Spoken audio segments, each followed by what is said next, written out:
Umndeni wakwaGina ukhungathekile. UPhumzile Gina uthi waqala ukubona owesifazane osola ngokuthumba usana lwakhe ngesikhathi sesibhedlela eJozini. Waphinde wambona esegebela ibhasi emuva kokudedelwa esibhedlela.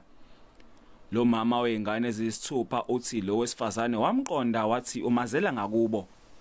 Ngenkathi ibhasi selimile esiteshini owesifazane wathi uzomphathela usana ngenkathi uGina esaphuthuma endlini encane. Ngimfica samile ngathi mina ngoba vele sohamba indlela eyodwa angithathe ukudla ngidle ngoba usangibambela ingane. Mangabe ngiqeda ukudla mangabe ngithi ngiphakamisa ubuso akasekho usisi usegibelile. Lo mama ucela noma ubani onolwazi ngosana lakhe aze nganeno nemniningwano.